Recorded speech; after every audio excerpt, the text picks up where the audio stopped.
Assalamualaikum warahmatullahi wabarakatuh. Apa kabar rekan-rekan P3K?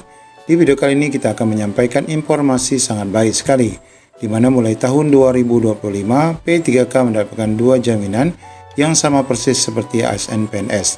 Aturan ini berkenaan dengan pensiun dan JHT yang walaupun dalam PP Manajemen Undang-Undang ASN belum diterbitkan, namun di sini sudah dijelaskan secara detail.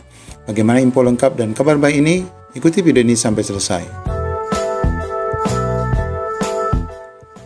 Ya, informasi berkaitan dengan hal ini kita dapatkan dari kerangka ekonomi makro dan pokok-pokok kebijakan fiskal tahun 2025 ya. Nah, ini sangat baik sekali.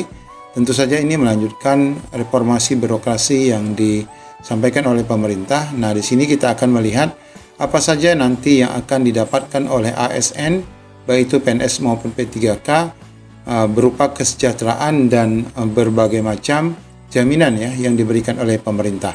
Nah, kita akan lihat pada fokus pembahasan yang kita maksudkan.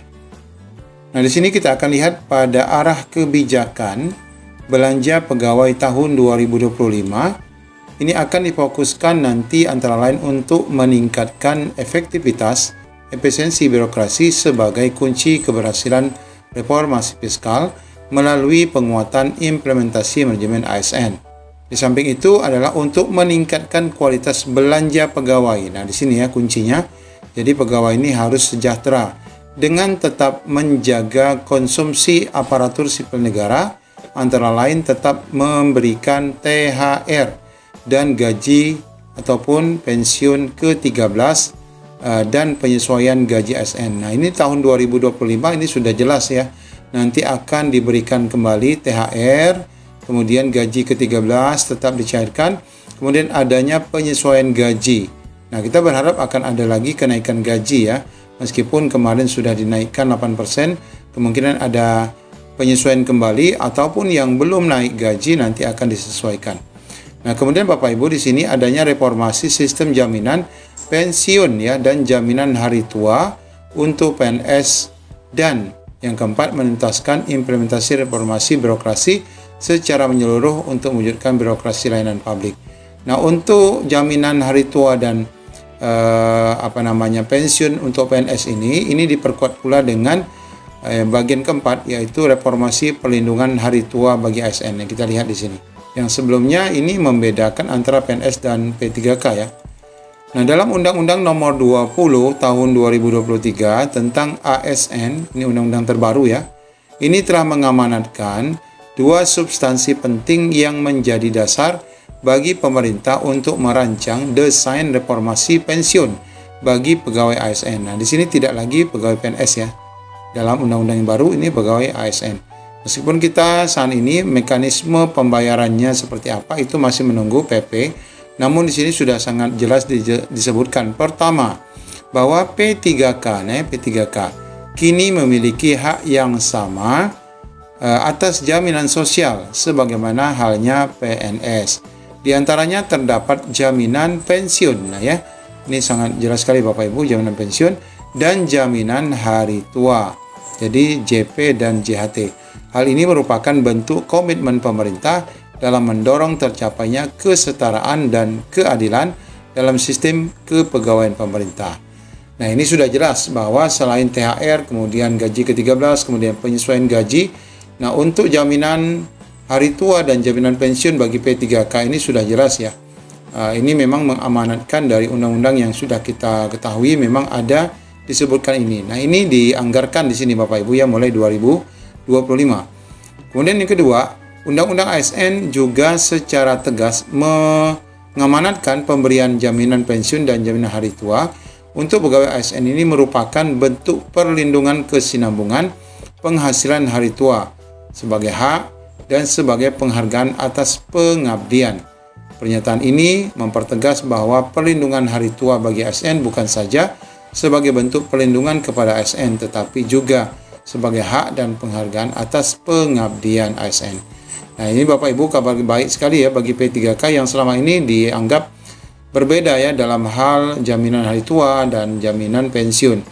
Bapak Ibu, ada sebenarnya satu hal lagi, masalah pakaian yang belum duduk ini ya, yang belum diselesaikan oleh pemerintah, ini kita berharap Kemendagri yang akan menyelesaikannya.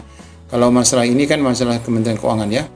Nanti kita akan bahas juga itu, karena pasti akan keluar ataupun akan diangkat juga kasusnya. Kemudian pemerintah telah menyadari bahwa terdapat beberapa tantangan dari penyelesaian program pensiun bagi PNS yang berjalan saat ini. Jadi pensiun yang berjalan saat ini pun itu masih ada masalah. Masalahnya apa saja? Ini yang akan diselesaikan secara bersamaan dengan P3K adalah pertama, manfaat pensiun yang diterima oleh pensiun PNS relatif masih rendah. Nah ya, pensiun itu dianggap masih rendah dan dalam tren terus berkurang dibandingkan manfaat yang diterima PNS beberapa dekade lalu. Ini artinya dengan penyusutan mata uang ya, tentu saja nilai tukar mata uang yang rendah, kemudian semakin hari nilai uang semakin turun, itu menyebabkan manfaat pensiun semakin rendah diterima saat ini. Kondisi ini tidak lepas dari formula perhitungan iuran maupun manfaat dari skema pensiun saat ini yang berbasis pada gaji pokok dan semakin bertambahnya rasio tunjangan kinerja terhadap total penghasilan PNS. Nah, selain itu terdapat kesenjangan ya tingkat RR antara jabatan, di mana RR cenderung lebih rendah untuk tingkat jabatan yang lebih tinggi. Nah, ini rasionya ya, rasio untuk para pejabat ya. Nah, sebagai ilustrasi, pensiunan pejabat eselon 1A hanya menerima manfaat pensiun kurang dari 10% dari penghasilan terakhir.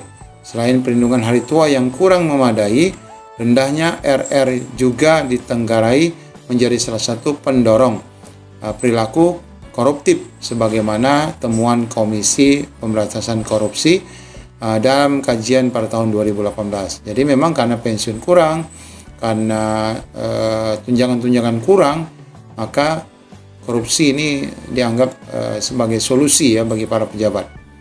Nah, kemudian Bapak Ibu, penyelenggaraan program pensiun saat ini yang mengikuti skema manfaat pasti dengan pembiayaan Pay as you go, di mana manfaat pensiun sepenuhnya menjadi beban APBN. Nah, berpotensi untuk terus meningkat resiko fiskal ke depan. Seiring dengan tren population aging ya, beban ini diperkirakan akan terus meningkat. Makanya nanti pensiun ke depan akan berubah menjadi apa? Istilahnya selain PSSU Go itu dan fully funded ya. Nah, itu Bapak Ibu uangnya didapatkan segepok ya, tidak lagi setiap bulan. Nah, memperhatikan berbagai tantangan di atas, pemerintah menyadari bahwa reformasi program pensiun ASN merupakan suatu kebijakan yang bersifat urgent ya, sangat mendesak untuk segera ditempuh. Secara garis besar, arah reformasi program pensiun ini kedepannya akan dibagi ke dalam dua kelompok besar, yaitu perubahan skema program untuk PNS existing yang sudah ada, dan yang kedua pengembangan program bagi PNS baru dan P3K.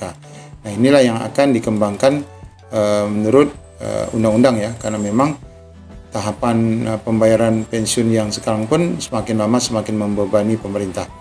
Nah, terdapat beberapa garis besar desain reformasi yang terjadi untuk pensiun ini yang menjadi prioritas pemerintah. Pertama adalah pemerintah akan memastikan bahwa tidak terdapat PNS yang sekarang ada yang mengalami penurunan manfaat pensiun. Untuk itu, program pelengkap dengan skema iuran pasti yang berbasis take home pay menjadi alternatif untuk utama pemerintah. Kedua, bahwa program pensiun bagi PNS baru dan P3K akan diarahkan untuk mengikuti skema manfaat iuran pasti dengan formula iuran dan manfaat berbasis THP, di mana skema bagi pegawai baru ini akan didesain sehingga menghasilkan manfaat yang relatif lebih baik dari skema pensiunan yang ada saat ini bagi PNS. Penyesuaian skema dan besaran iuran berbasis THP baik bagi PNS yang sekarang ada maupun yang baru dan P3K diharapkan mampu mendorong distribusi yang lebih wajar antar jabatan yang ada di ASN itu sendiri. Kemudian hal ketiga adalah yang menjadi dasar reformasi pensiun adalah desain baru harus memastikan terwujudnya keseimbangan ataupun kesinambungan program dan kesinambungan fiskal. Hal ini diperlukan untuk memastikan terdapat kebaikan manfaat bagi ASN dan juga tidak memberikan beban bagi generasi mendatang. Keempat, desain reformasi akan membagi beban pensiun antara pusat dan daerah. Hal ini sesuai dengan prinsip bahwa pemberi kerja merupakan salah satu penanggung jawab dalam memberikan manfaat pensiun kepada ASN. Nah, inilah skema-skema ke depan yang akan disusun oleh pemerintah. Namun garis besarnya Bapak Ibu, P3K yang kita bahas hari ini adalah akan mendapatkan dua jaminan yang sebelumnya menjadi gap ya antara PNS dan pensiun, yang nanti akan didapatkan mulai tahun 2025 ke depan, terus dianggarkan dan akan diskemakan menjadi lebih baik ya pensiunnya. Dan ya tentu saja juga bukan hanya untuk P3K dan PNS baru, tapi juga untuk PNS yang sekarang sudah ada atau disebut dengan PNS existing ya. Demikian Bapak Ibu informasi yang dapat kami sampaikan berkenaan dengan hal ini.